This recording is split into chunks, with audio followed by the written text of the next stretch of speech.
हार जीत पर वार पलटवार किस तरीके से हुआ वो भी हम आपको सुनाएंगे। अखिलेश यादव ने बीजेपी पर चुनाव में गड़बड़ी का आरोप तो लगाया ही। बीजेपी के प्रदेश अध्यक्ष भूपेंद्र चौधरी ने अखिलेश यादव को करारा जवाब दिया और कहा कि उपचुनाव में हार से अखिलेश यादव हताश है। समाजवादी पार्टी जब हारती है तो ईवीएम पर आरोप लगाती है। समाजवादी पार्टी की दुकान अब बंद होने वाली है। जिस समय निष्पक्ष जांच होगी और तमाम वीडियोज जो या सीसीटीवी के माध्यम से जो रिकॉर्डिंग होती है बूथ की, जब उसकी सच्चाई सामने आएगी तो पता लगेगा कि वोटर्स ने वोट नहीं डाला। वहां के कौन वोटर बन गए ये भी किसी को नहीं पता।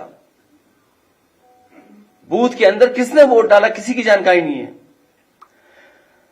जिस जीत के पीछे छल होता है वो दिखावटी जीत का छलावा होता है। जो सबसे ज्यादा उस सीट को छलती है जिसके छल करके जीत का नाटक रचा है। ये पूरा नाटक है इनका। एक कहावत है, नाच ना जाने आंगन टेढ़ा। जब जनता इनके खिलाफ जनादेश देती है तो समाजवादी पार्टी और विपक्ष के लोग तुरंत ईवीएम पर प्रश्न उठाने लगते हैं, संवैधानिक संस्थाओं को लांछित करते हैं। और आज की स्थिति है कि ईवीएम की छोड़िए, पोस्टल बैलेट में भी ये लोग धूल चाट रहे हैं। जिस विधानसभा क्षेत्र की ये लोग सर्वाधिक चर्चा कर रहे हैं, कुंदरकी की, उस कुंदरकी में भी जो पोस्टल बैलेट है उसमें भारतीय जनता पार्टी के प्रत्याशी को 68 वोट मिले हैं और समाजवादी पार्टी के प्रत्याशी को केवल 19 वोट ही मिले हैं। समाजवादी पार्टी के जो कारनामे हैं, जो उनका चरित्र है, ये परिणाम उसी के अनुरूप आए हैं। ये लोग किस मुंह से धांधली की बात करते हैं, इन्हें अपने गिरेबान पर झांकने देखना चाहिए। और मेरी सलाह है कि श्री अखिलेश यादव जी को अपनी बुद्धि के लिए भगवान श्री राम से विनती करनी चाहिए। वहीं उपचुनाव के परिणाम पर विपक्ष की तरफ से लगाए गए आरोपों पर डिप्टी सीएम ब्रजेश पाठक ने भी जवाब दिया। डिप्टी सीएम ने कहा है कि समाजवादी पार्टी सिर्फ 2% की पार्टी रह गई है। अखिलेश यादव हार के बाद मुंह छुपाने का बहाना तलाश रहे हैं। मुस्लिम समाज को वोट बैंक समझते थे, ठगने का काम करते थे। मैंने कुंदरकी की जनसभा में कहा था, आप लोगों ने रिपोर्ट किया होगा कि मुस्लिम समाज 20% है। अगर समाजवादी पार्टी को मुस्लिम समाज छोड़ दे, जिनकी ठेकेदारी वो कर रहे हैं, तो समाजवादी पार्टी 3% की पार्टी रह जाएगी।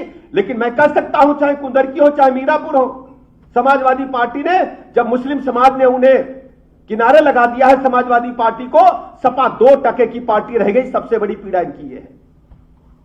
हम कह सकते हैं ओबीसी समाज ने सपा को पूरी तरह से छोड़ने का काम किया है।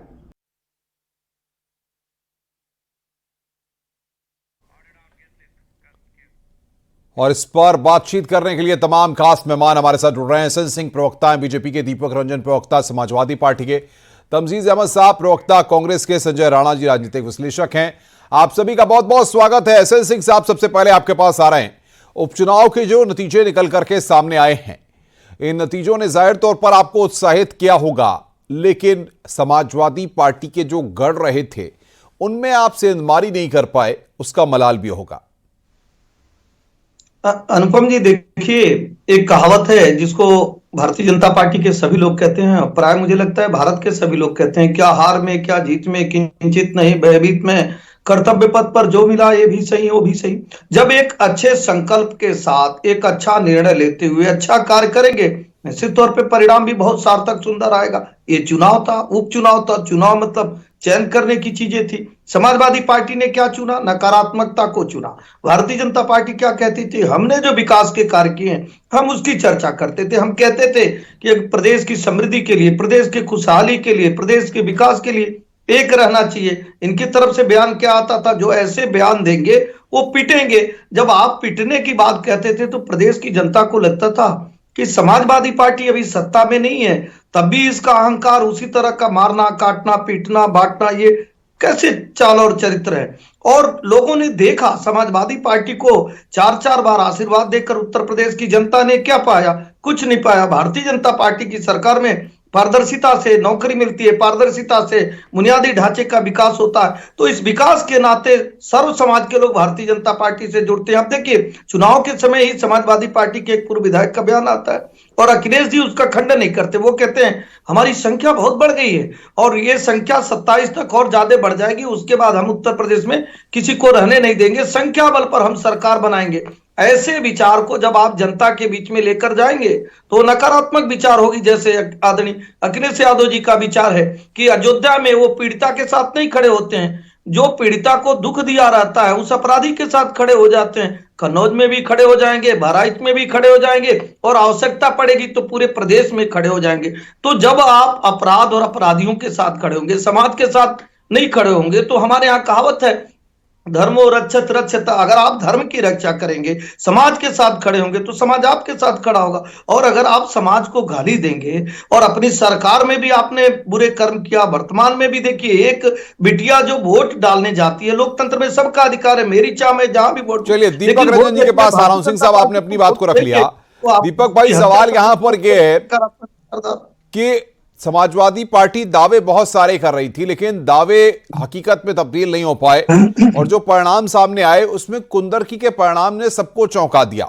तो क्या आप मानते हैं कि मुस्लिम समाज के लोग भारतीय जनता पार्टी को वोट दे रहे हैं, चुन रहे हैं, और भाजपा विकास की जो बात कर रही है मॉडल इनका कामयाब हो रहा है?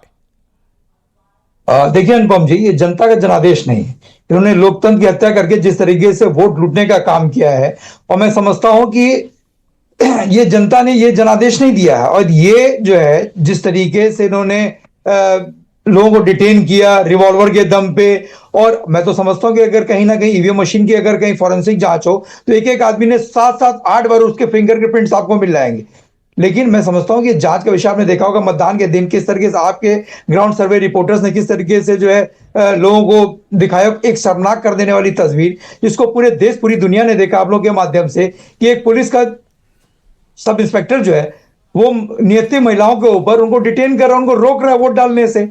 तो मैं समझता हूं कि जिस तरीके से उन्होंने वोट की लूट की है, आज उसी का परिणाम आया है। पर हमें उम्मीद थी अगर इस तरीके का परिणाम आएगा, इस तरीके से जो लोग कर रहे हैं, तो यही परिणाम आएगा कमोबेश। और रहा सवाल, देखिए जो आने वाले 2027 के जो चुनाव होंगे, सही है, हम लोग भी इन चीजों से सबक ले रहे हैं, हम लोग भी और अलर्ट रहेंगे, हम लोग भी मुस्तैद रहेंगे कि किस तरीके से हमारे लोगों को रोक रहे हैं, हमारे लोगों को ये वोट नहीं डालने दे रहे हैं। तो मैं समझता हूं कि ये जनता के द्वारा जनादेश नहीं है। इन्होंने तो जनता की उम्मीदों की इन्होंने हत्या की, जनता कुछ और उम्मीद लगाए बैठे थी, लेकिन इन्होंने जिस तरीके से तांडव मचा करके, गुंडई करके, पुलिस प्रशासन को आगे करके, अपने अधिकारियों के आगे करके, क्या ये गुंडई के बल पर आपने चुनाव जीता है? देखिए अनुपम जी, ये आरोप जो लगा रहा है गंभीर आरोप है। अनुपम जी, ये तो बहुत बड़ी बात इन्होंने कहा। अनुपम जी देखिए, विचार छोटा और बयान खोटा, कैसा कैसा बयान दे रहे हैं।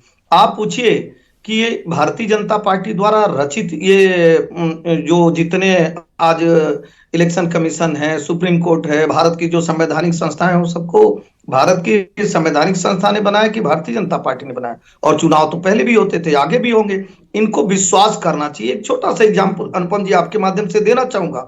अभी इतने सार्थक और सुंदर परिणाम आए उत्तर प्रदेश में, इनके पक्ष में आया।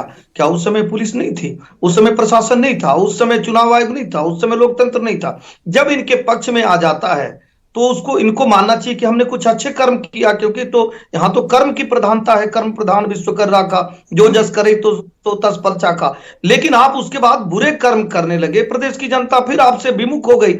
अगर प्रशासन के नाते किसी की सरकार बनती तो 7 से 12 तक तो बहन मायावती जी की सरकार थी, बदलना नहीं चाहिए। 12 से 17 तक आपकी सरकार थी, दीपक जी जवाब दीजिए। दीपक जी जवाब दीजिए, मुझे फिर कांग्रेस के पास जाना है। जिस तरह से चुनाव में आई थी और गला घोट के भाभी जी को जो आप लोकसभा भेजने का कार्य किए थे, तो प्रदेश की जनता ने देखा। तो आपको विश्वास करना चाहिए भारत पे, भारत की संस्कृति पे, भारत के लोग। कांग्रेस के स्पोक्स पर्सन है, मैं उनके पास चलूंगा।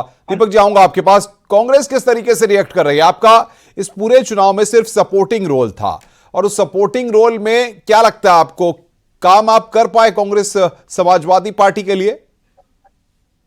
निश्चित रूप से देखिए, जिस तरीके के चुनाव के नतीजे थे, बिल्कुल अपेक्षित नतीजे थे। जिस तरीके से बुलेट वर्सेस बैलेट की लड़ाई थी, जिस तरीके से भारतीय जनता पार्टी के पूरा शासन प्रशासन और खुल के आपके पत्रकारों ने दिखलाया, आपको भी हम लोग बधाई का पात्र कहेंगे कि जिस तरीके से भारतीय जनता पार्टी के असली चेहरे को आपने एक्सपोज करके रख दिया, किस तरीके से चुनाव लड़ते हैं। अब बुलेट वर्सेस बैलेट की जब लड़ाई होगी तो आप समझिए फिर भी जनता ने बहुत शानदार वोट प्रतिशत दिया इंडिया गठबंधन के प्रत्याशियों को। ऐसा नहीं है कि हम 2 सीटों पे जीते हैं और उसके बावजूद भी इस लड़ाई में भी जनता जिस तरीके से सीना तान के खड़ी रही, ये तो भारतीय जनता पार्टी ने तय किया कि किसको वोट देना है और किसको वोट नहीं देने देना है।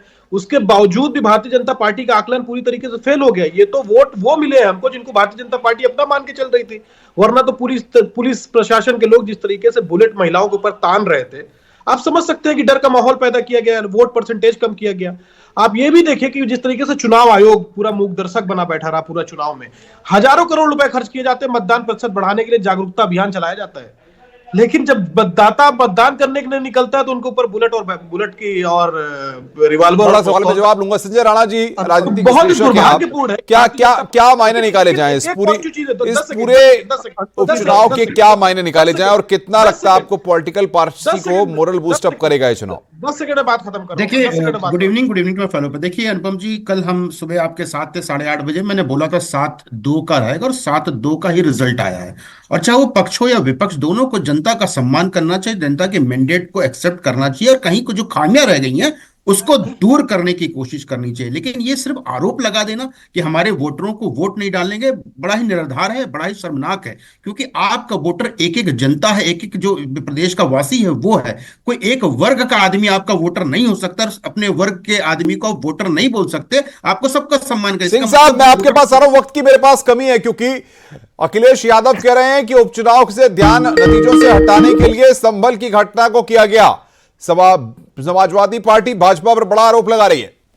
अनुपम जी, क्या है, जो लोग मानेंगे संविधान को वो जानेंगे कि दो पक्षों में या कहीं पे भी कोई विवाद होता है तो सर्वोत्तम रास्ता कोर्ट का होता है। और कोर्ट की निगरानी में अगर कोई जांच होती है, उसको जो रोकता है वो ये माना जाता है कि वो संविधान को नहीं मानता है, वो सुप्रीम कोर्ट को नहीं मानता है, वो हाई कोर्ट को नहीं मानता है और भारत की व्यवस्था को नहीं मानता है। लेकिन आपके चैनल के माध्यम से ऐसे लोगों को एक मैसेज भी देने का कार्य किया जाएगा कि जो संविधान को नहीं मानेगा, जो कोर्ट का अनुपालन नहीं करेगा या इसमें रोड़े अटकाएगा, तो इस समय तो उत्तर प्रदेश में बड़ी पारदर्शी, ईमानदार, जवाबदेह और जनता की सरकार, ऐसे लोगों पर कठोर कार्रवाई भी होगी। और रही बात अखिलेश जी की, हम समझ सकते हैं कि जब आदमी हारता है तो उसके अंदर निराशा आती है और जब निराशा आती है तो वो गलत बयानबाजी करता है। आदरणीय अखिलेश यादव जी तो प्रदेश के मुखिया रहे और वो समझ सकते हैं, कोई भी जो प्रदेश का मुखिया रहेगा वो जानेगा कि संवैधानिक व्यवस्था क्या होती है। अगर कोर्ट का अनुपालन के विरोध में आप खड़े हो जा रहे हैं तो माना जा रहा है कि आदरणीय अखिलेश जी भी उस संविधान को नहीं मान रहे,